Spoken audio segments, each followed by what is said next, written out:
Hello, everyone. I'm Mindy Johnson, attorney with Foster Swift, and I'm seeing a number of attendees just get added to the group. So before we get started, we'll let everyone kind of filter in and then launch in just a minute or two.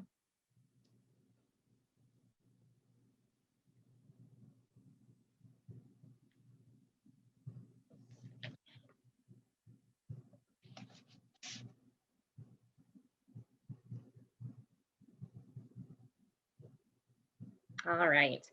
So I see the number of attendees slowing down a little bit. So I think what we'll do is get started. Hello again to those who joined us very punctually, and hello to everyone else who trickled in as a result of IT delays or getting another cup of coffee before we get started here. But welcome to the Employee Benefits Legal Trends and Policies in 2021.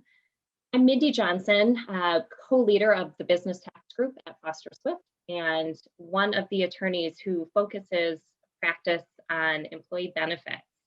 And joining me today is my colleague, Amanda Dernovshek, who also is part of our employee benefits team. And we've discussed over the past year all of the different nuances and developments, added flexibility, and governmental guidance that have really come to play and become a part of everyday life from an employee benefits perspective. And in speaking on all of these issues with our clients, whether it relates to retirement plans, health insurance plans, welfare plans, cafeteria plans, we thought it was really helpful just to pull together some of those trends into one presentation like this, just to give all of you an overview of the items that we're talking about with our clients and invite you to speak with us as well. So today we're going to cover a variety of those key trends that we're seeing just in the general marketplace based on our conversation with companies, organizations, municipalities, CFOs, CEOs, and HR professionals. We do welcome your questions, and we'll have an opportunity to address those after we're done speaking today. But we also invite you to ask any questions using the Q&A feature at the bottom of your screen. That way we can track those and respond to those either when they come in or at the end of the presentation. But focusing on a couple of those trends now, I want to give an overview of our agenda and what we hope to introduce you to in the next 45 minutes or so. The first relates to COVID-19 vaccines from an employment perspective. A lot of questions we're getting from clients relate to when an employer can ask questions about vaccines or try to incentivize employees to obtain them. Another hot topic that we've been discussing recently relates to COBRA coverage and some recent developments in the law that relate to COBRA subsidies and special enrollment rights. So we'll discuss those. Another key change that we're talking about very frequently with clients relates to cafeteria plan changes. And in particular, different benefits offered under those types of plans related to health flexible spending accounts or dependent care assistance plans. So we will touch on some of those changes and talk about what we're seeing by way of trends for employers adopting that added flexibility. We're going to talk a little bit about the delayed employee benefit plan deadlines, just so that that issue is on your radar and you make sure that you're satisfying the new legal requirements related to those. And finally, we do hope to have a few minutes to wrap up and talk about retirement plan issues. In particular, some recent guidance that has been issued by the Department of Labor concerning missing and non-responsive plan participants. So with that, I'll hand the mic over to Amanda, who will start our discussion on COVID-19 vaccines. Amanda? Thanks, Mindy. So like Mindy mentioned, one of the hottest topics that we've been chatting with clients about on a regular basis relates to COVID-19 vaccines, and in particular, incentive plans for, incentivizing employees to get the COVID vaccine before coming back to work or, in other circumstances. So we realize that a lot of employers are considering the incentive plans, but there are some considerations to think about before you, pull the trigger and put this type of plan in place. One of those considerations relates to what value may be appropriate, the amount of incentive that you can give to employees. So under the Americans with Disabilities Act, that act specifically prohibits an employer from coercing employees to participate in wellness programs, but voluntary wellness programs are acceptable. So there are some limitations provided there. And then HIPAA, which is the Health Insurance Portability and Accountability Act of 1996, also provides a limitation on the incentive amount. And under HIPAA, the incentive must be limited to 30% of the health plan coverage. So there are some dollar amount considerations when you're thinking about implementing an incentive program. And sometimes de minimis incentives may be okay. Some employers may choose to give their employees like a half a day off of work. They may choose to give them a water bottle with a company logo. They may choose to give out a gift card with a certain amount of money on it. There are a lot of options and a lot of ways that employers can pay their employees to get the COVID vaccine, but it really depends on your circumstance. And, it's just a facts and circumstances analysis that we would want to talk through with you. Another consideration that you have to absolutely consider if you're thinking about an incentive program is non-discrimination. The ADA and HIPAA provide, those limitations for the money side of it, but there are also rules that apply to who these plans are for and who they have to cover. The program cannot discriminate against employees with a religious objection to getting the vaccine or any employees that have some sort of disability that prohibits them from getting the vaccine. So there will have to be reasonable accommodation to cover those two groups of employees. And again, that could be a different accommodation for different groups of employees or different individuals, depending on what disability or what objection they have. So when you're developing the incentive plan, there are several considerations, and those are a few of the hot topics that we've been chatting with our clients about. One thing that we have received a lot of questions about are whether an employer can ask their employees about the COVID vaccine, whether they've received it, and whether they can request like your COVID vaccine card or some other proof that the employee has received the COVID vaccine. Generally, an employer is not permitted to make medical or disability related inquiries to their employees, and that's prohibited by the ADA. But we do have some legal guidance that suggests asking employees about the COVID vaccine does not fall into that category of a disability related inquiry. So you may be able to ask your employees about this. But when you're asking employees about the COVID vaccine, while you can do that, there are some things that you should still avoid. You don't want to ask about personal health information. If you do require them to provide proof, there are a number of privacy considerations to take into account, and how will you maintain those records and make sure that nobody inadvertently gets information about your employees that they weren't intended to get. Another thing to think about is that HIPAA generally applies to protected health information that is stored by a group health plan, but that doesn't apply to the employment context. So there's no real issue by HIPAA to ask your employees about the COVID vaccine. But as I mentioned, there is some clear guidance that you can ask about it. There's just a number of things to think about if you plan to take this approach. And Amanda, before you move on, I'll just add a little bit of color to a couple of these slides, just based on the conversations I'm having too, which I'm sure are really similar to the ones that you're having with clients. If you back up just to the previous slide, I did want to point out that we intentionally indicated that some employers are considering imposing a mandate on all their employees to get vaccines. Now, from my experience, that's not a really popular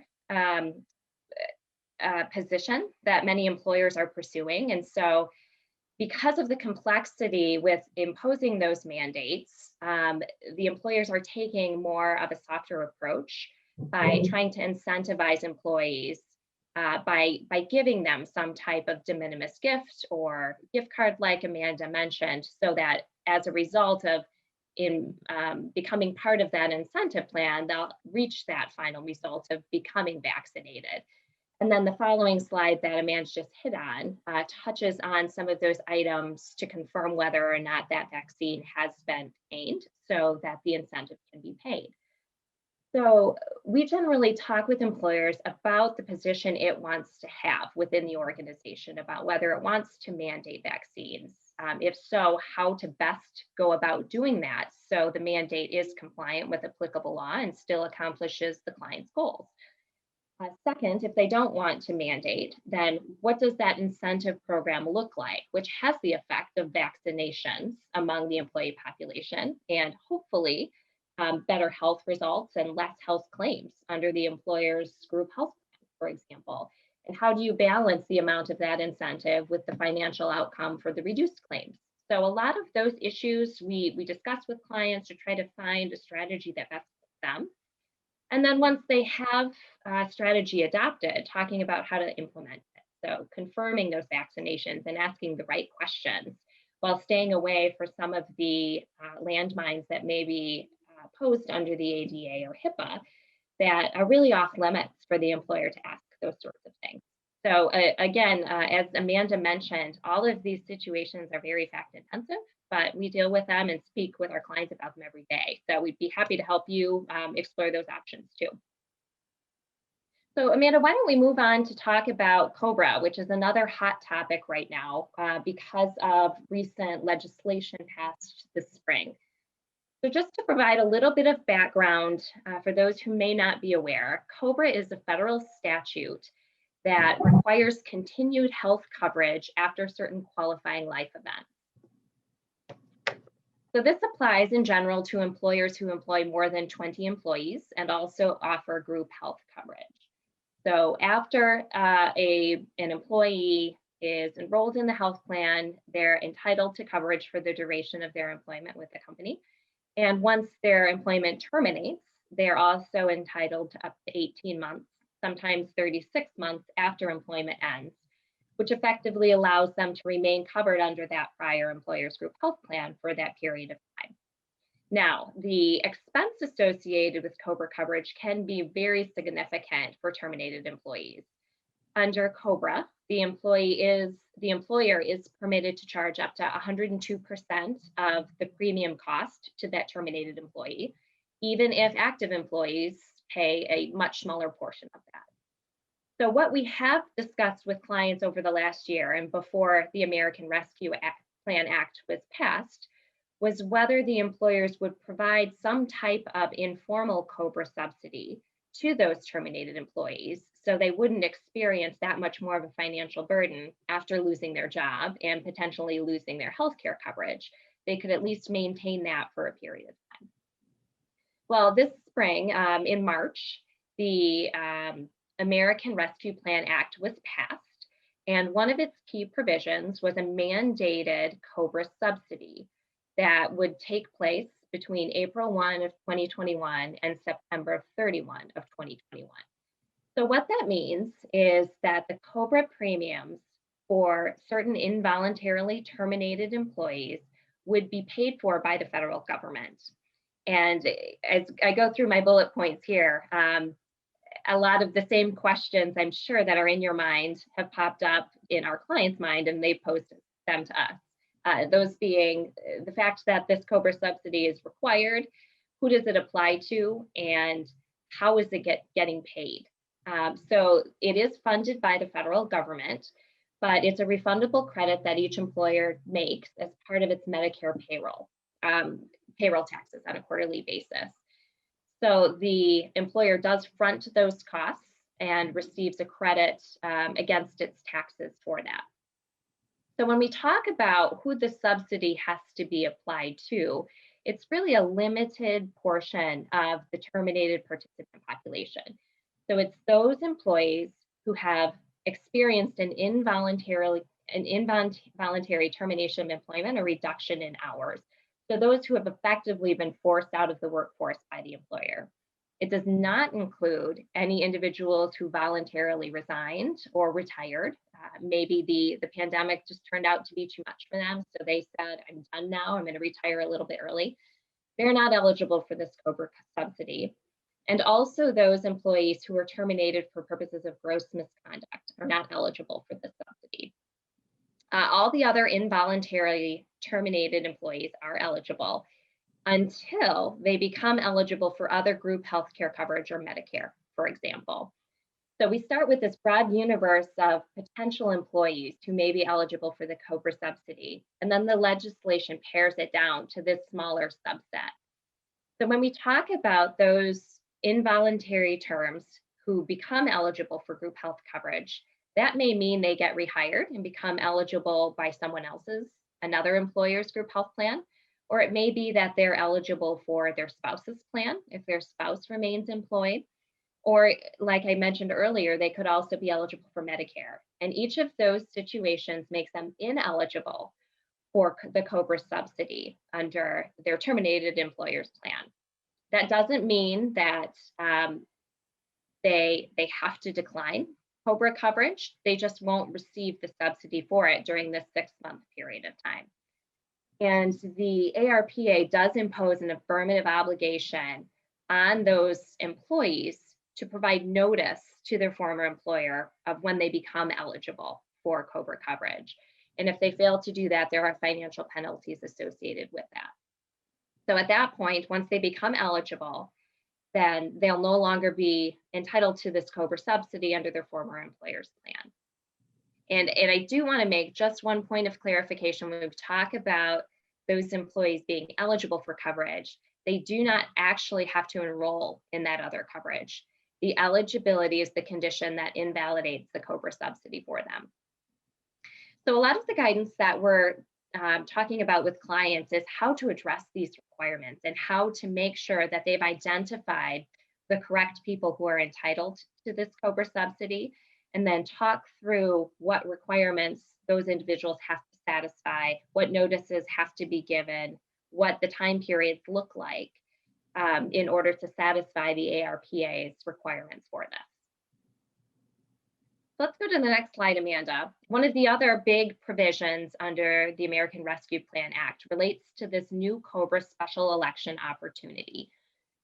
So as I mentioned earlier, the COBRA coverage period after someone terminates from employment, for example, extends in general for 18 months following that qualified life event.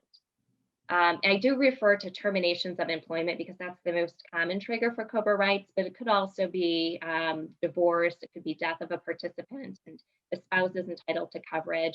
It could be a variety of the other qualifying life events. So we have the 18-month period that is a guaranteed continuation right under the employer's group health plan. But let's suppose someone who incurred an involuntary termination chose when they left not to elect COBRA coverage because they thought it was just too expensive. But as of April 1, 2021, when the subsidy kicks in, they realize that they may be eligible for that subsidy.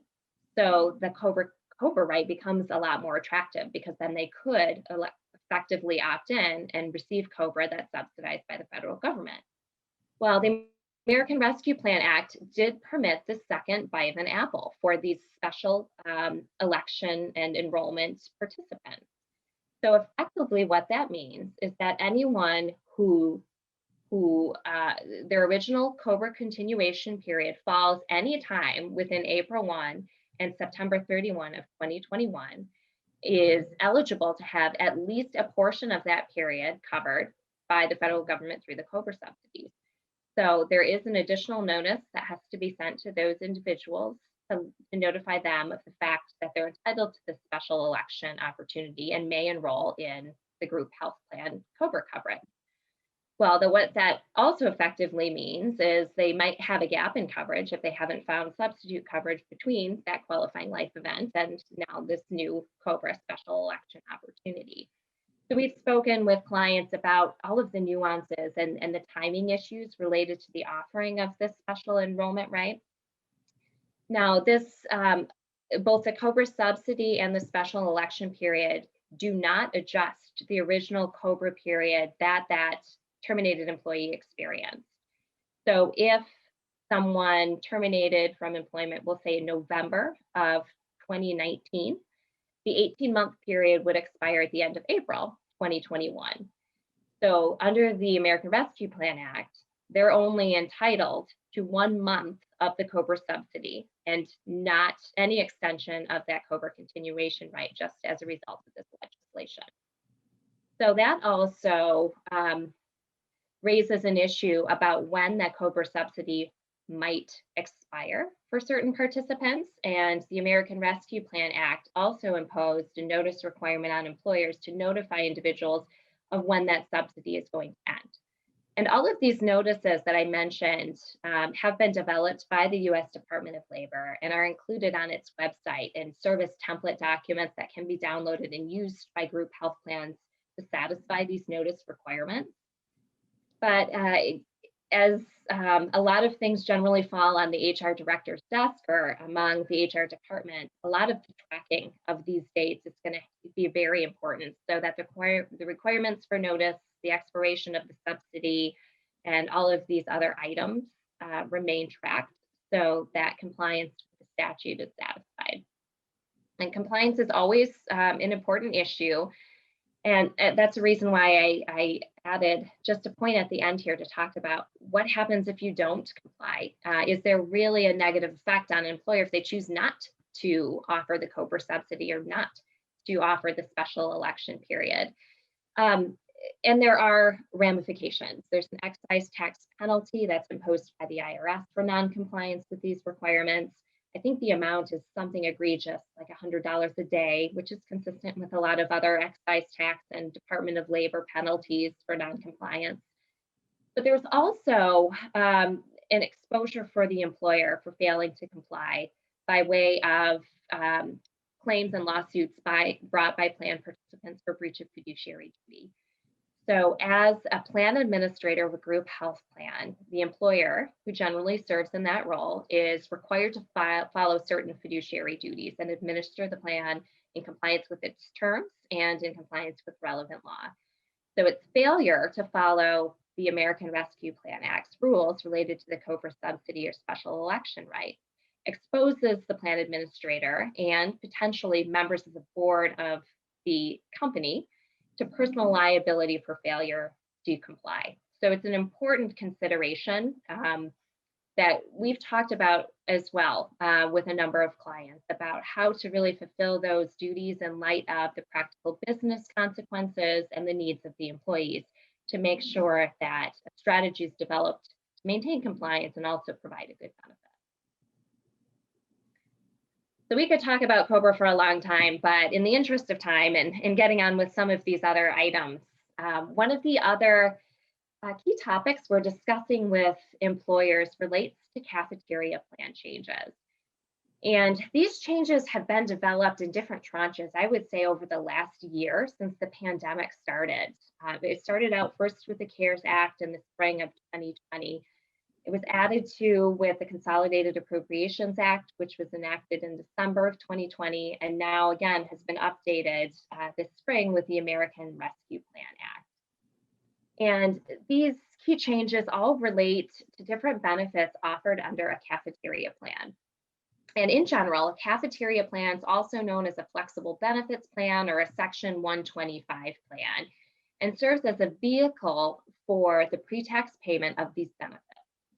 So what may be happening in many companies is that payroll just processes healthcare premiums on a pre-tax basis that are deducted from employees' paychecks.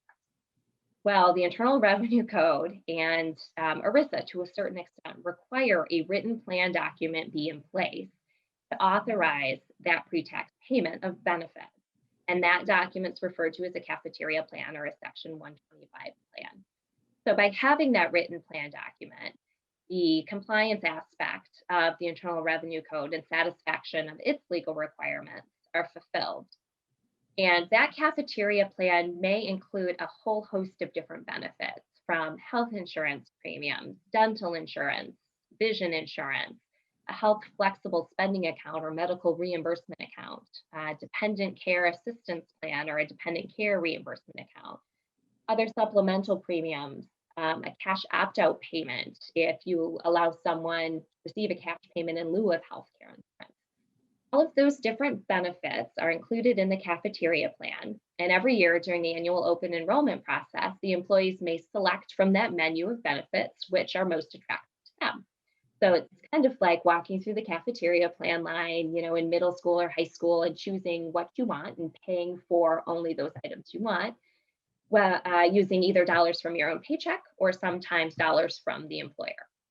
So setting up those plans and discussing those types of benefits have always been guidance that we've given to clients, but it's particularly more interesting, I would say, in the last year with all of these added provisions and additional flexibility to discuss how each of these benefits furthers the objectives of the company can also help employees. So I've highlighted several of the additional new provisions that provide flexibility to cafeteria plans here on this slide. And originally, many of these provisions were only effective during 2020, but as the national emergency continued on at the end of the year, it was extended, and the spring was extended a little bit further through the end of 2021. So those changes include mid-year elections to the benefits selected by participants during open enrollment. So typically, one of the legal requirements of a cafeteria plan is that all of the benefits must be selected before the first day of the plan year. And those elections cannot be changed except for certain unusual situations during the plan year. So sometimes what that means is that the amounts of medical reimbursement expenses, for example, that were elected by a participant at the beginning of the year, if they're not used during that next year, they'll be forfeited. So one of the provisions of added flexibility through these statutes over the last few years was the permission of employees and participants to make changes at any point during the plan year for any reason. So you wouldn't necessarily have to have a qualifying life event. You wouldn't necessarily have to have an addition, a new child, an adoption, change of residence, or significant increase in cost in order to justify that change. The change could be made for any reason. And so a lot of the employers that we talked with last year saw this as an attractive option just because of the uncertainty of the pandemic and the uncertainty of the expenses that would be incurred by their employees on a pre-tax basis for the year. They allowed mid-year changes to medical reimbursement accounts, dependent care accounts. They also allowed participants who had previously declined healthcare coverage to now opt in to the plan mid-year because they had the uncertainty. Their situations had changed in light of the pandemic and they found themselves needing coverage. Vice versa as well. Sometimes plans allowed those participants to drop coverage mid-year where ordinarily it would not necessarily be permitted. One other option we've talked about very, very frequently with clients is extending their grace periods or providing an unlimited carryover amount. And both of these provisions relate to health reimbursement accounts or health FSAs, flexible spending accounts, and DCAP or dependent care assistance plan accounts, where you're permitted to have the pre-tax reimbursement of dependent care expenses. And a grace period and a carryover amount are two mutually exclusive provisions within the same cafeteria plan for the same benefit. A grace period allows a certain period of time after the end of the plan year for a participant to incur expenses. So for example, if I had elected $100 for a health FSA account for the 2020 plan year, and I didn't spend it before December 31 of 2020, the grace period would provide 2.5 months of additional time for me to spend the remaining $100 in my account. So it is that 2.5 month period after the end of the plan year during which expenses can be incurred and still be reimbursed from that former plan year amount. A carryover is slightly different. Instead of allowing additional time, it allows an additional dollar amount to carry over from one year to the next. So that amount has historically been set at $500. It's now increased for cost of living adjustments from year to year. So if, in my example, let's say I had initially elected $1,000 for a health FSA for the 2020 plan year, but I had only used $250 by December 31. Well, under the carryover provision, I was allowed to carry $500 over to the 2021 plan year to be used at any time during that plan year.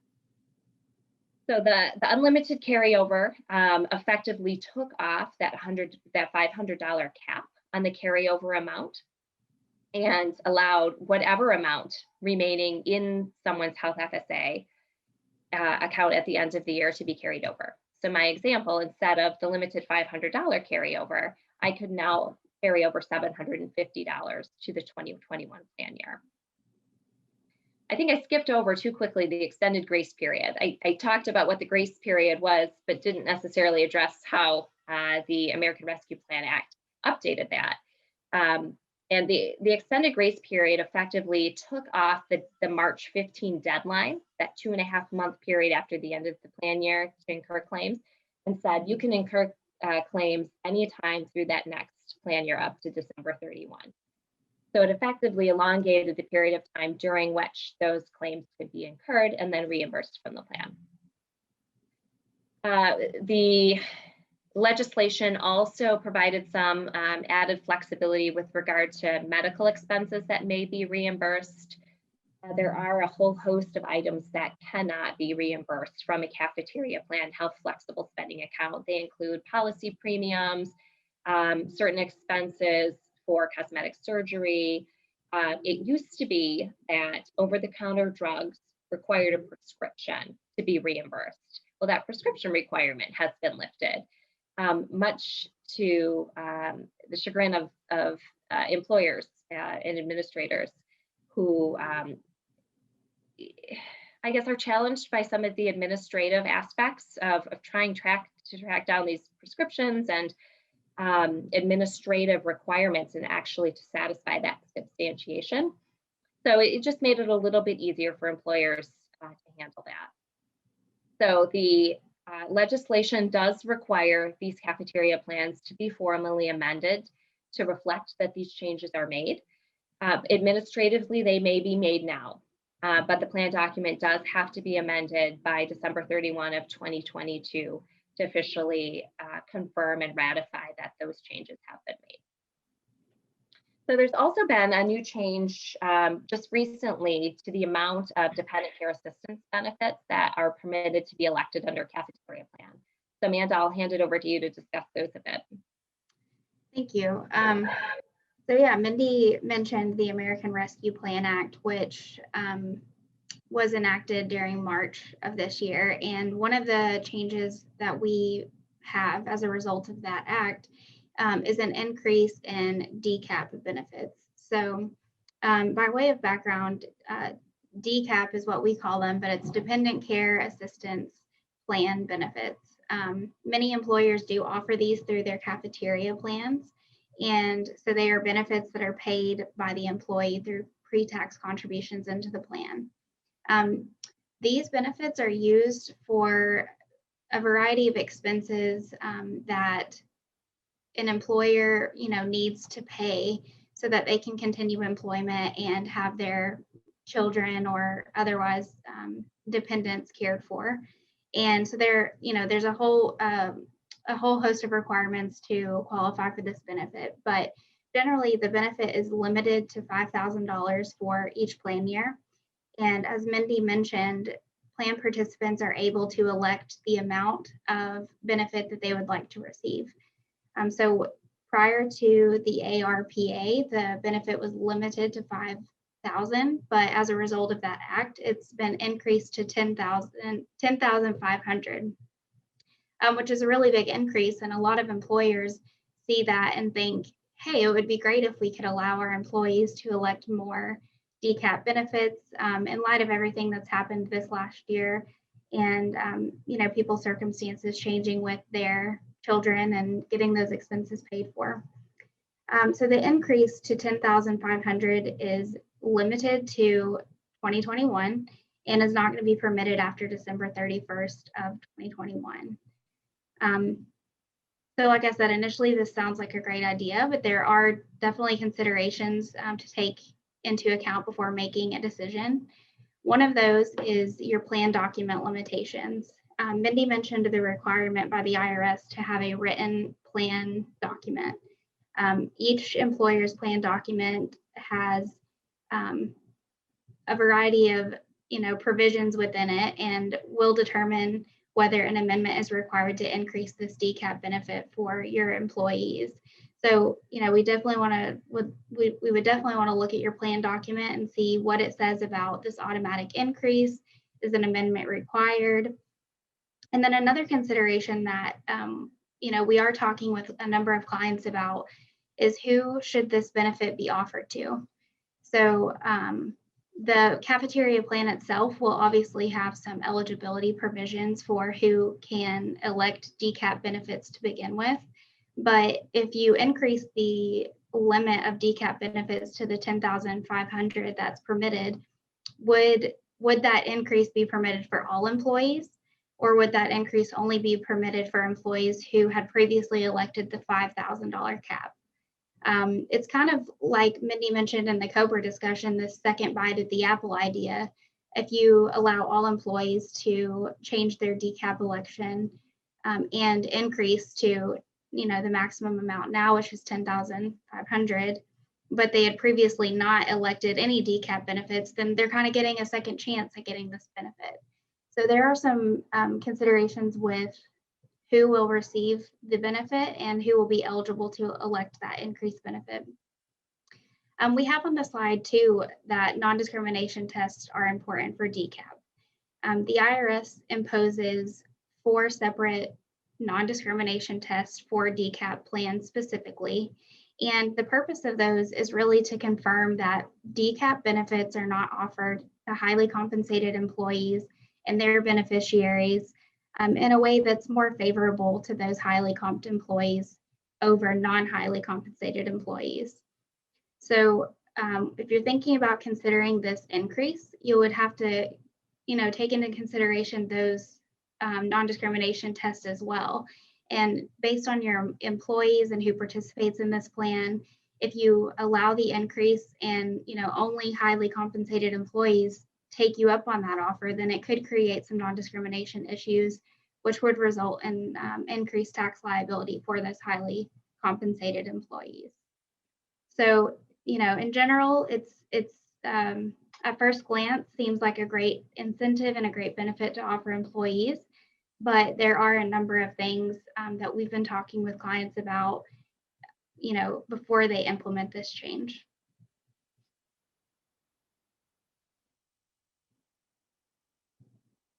All right, we want to talk a little bit about additional legislation that had the effect of delaying certain deadlines for employee benefit plan claims, notices, and elections. So in general, there are a number of deadlines that apply to COBRA, for example. We know there's a 60-day requirement to elect COBRA coverage, generally 45 days to pay that COBRA premium. Under the plan document terms, it might be a 60 or 30-day notice of a qualifying life event in order to elect COBRA. Under the plan documents, there may be a deadline for submission of claims to be reimbursed. So under, I think the CARES Act, this goes back about a year, the legislation was passed that effectively took that deadline off of the table and put it on hold for the period of the pandemic. So it was tied to the declaration of the national emergency and extended for 60 days after that national emergency ended. So as part of the CARES Act, this new deadline was imposed to really pause all of those employee benefit deadlines, the notices and election periods, for the duration of that national emergency plus 60 days, which was referred to as the outbreak period. Then the outbreak period continued to extend through all of the examples that the Department of Labor gave us over the last year. That it was anticipated that the pandemic would end relatively soon, but as things were drawn out more and more, Additional guidance had to be issued to impose an end date on some of those deadlines to provide plan administrators with some certainty about when they can expect to receive those notices and claims. So under the original CARES Act, I think there was an upper limit set on that extended deadline of a year. So in February of 2021, right as we were coming up on the 1-year anniversary of the declaration of the national emergency, there was additional guidance issued that indicated each of those benefit plan deadlines would be extended for a maximum of 1 year from the date where the deadline originally took place. So what that meant was effectively the participants would have a year to make elections, to notify the plans of different qualifying life events, to submit claims and whatnot. Well, that put the plan administrators in a little bit of a lurch, because how can they administer their plans without knowing how those deadlines would fall and what to do in the interim before they're notified? Is coverage still provided during that time? What happens if the COBRA premiums aren't paid? Does it matter whether they were notified after the fact, before the fact?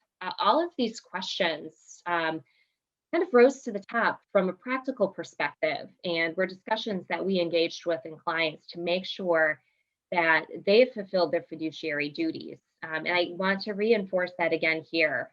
As an employer who also serves as plan administrator of a group health plan, for example, there are duties that have to be satisfied. And if you acting in that capacity don't satisfy those duties and are found in non-compliance, then there's exposure to personal liability by way of lawsuits filed by plan participants, by investigations and audits conducted by the U.S. Department of Labor, who's tasked with enforcement authority of those fiduciary duties.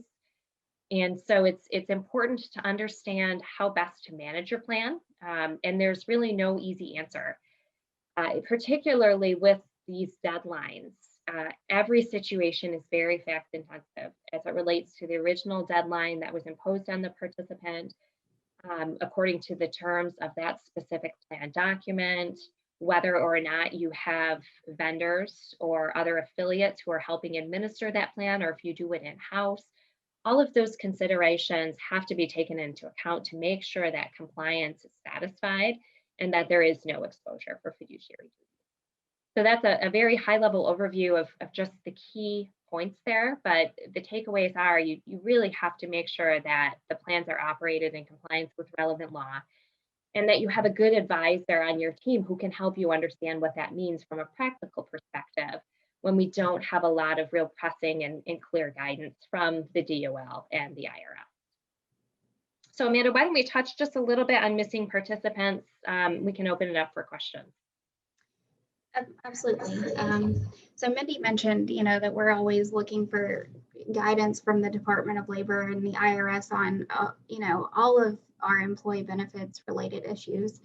So we wanted to touch briefly on the issue that, is kind of evergreen. It's something that's always been around and will always be around likely, which is missing and non-responsive participants. This really relates to 401k plans and is different than the other items that we've talked about today, which relate more to COVID and health plans. But in general, fiduciaries do have a duty to ensure that plan participants receive their benefit, in the manner and at the time prescribed in the plan document. But there are some issues that arise when participants go missing or become non-responsive. And, it means what it sounds like. Missing is really just when a participant cannot be located. Maybe they move to a new address and the plan, administrator cannot locate them to discuss, their benefits under the plan. And non-responsive just means that the participant is not responding to communication. Throughout the years, a lot of attorneys and practitioners in the retirement plan area have asked for guidance from the Department of Labor about how to, locate or how to attempt to locate missing participants and what to do when you have non-responsive participants. Earlier this year, the Department of Labor issued some guidance finally about that. And their guidance really came by way of best practices sort of document that discussed ways to avoid an increase in the number of missing participants.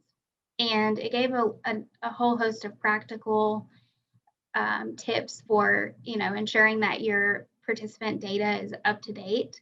It also provided some methods by which you could locate missing and non-responsive participants. So I know that we want to reserve some time for questions, but all I wanted to say on this piece is that we are talking with clients about what practices to implement to avoid having missing participants. And then in the event you do have a missing or non-responsive participant, there are a series of steps required by the Department of Labor to locate those individuals. And it will really be based on the facts of your plan and the specific information you have about that person. So if you're, coming across any of these issues, we would love to talk to you about that and would be happy to advise you on what's required by the Department of Labor. And I would add that this is an important issue for a couple of different reasons. The first being, if you can't get a hold of participants and are not able to pay their benefits, all of those assets remain in the plan, particularly if they're over $5,000, which is the threshold for requiring someone's consent. So if it's above $5,000, you can't just push the money out of the plan. So that money remains in the plan and you don't know who it belongs to. So it might be years and years before you can actually figure out what needs to be done, and it might remain in the plan indefinitely. So by having a good procedure in place, you can reduce the exposure you have with regard to those types of claims. The second is that when the U.S. Department of Labor audits a 401k plan, defined contribution plan, on its request of documents for production, it's always some guidance or administrative policy about how the plan addresses missing and non-responsive participants. So you do have to affirmatively show that you have a process in place to identify, track down those participants, and pay out their benefits. That is one of the key concerns for the U.S. Department of Labor because it is so focused on making sure participants receive their benefits. They want to know that the plan administrator is fulfilling its duties to find those people and to pay those benefits. So we, like Amanda said, are talking with clients on developing those procedures now that we have additional guidance from the DOL. It does supplement prior guidance that has been issued by the IRS, very similar to the guidance that's been issued for the frozen defined benefit plans, and provides a little bit more guidance about how 401k plan sponsors and administrators can affirmatively comply with those rules. All of you are welcome to reach out to either Amanda or me to follow up on some of these questions, or if you want to speak more specifically about your scenario and your situation. We've been dealing with these issues for at least 12 months. We're going on 14 months now, and they're not new. Your situation is not as unusual as it might seem to you, but we're here to help provide the guidance that we can and help you analyze the situation based on the guidance that we're given by the government. So with that, we'll let you go, and thank you again for joining us. Please stay tuned for future webinars and webcasts from Foster Swift. We also invite you to let us know if you'd like to be included on our newsletter so that you stay up to date on some of these new developments as well. So with that, enjoy the rest of your day. Thanks for joining us.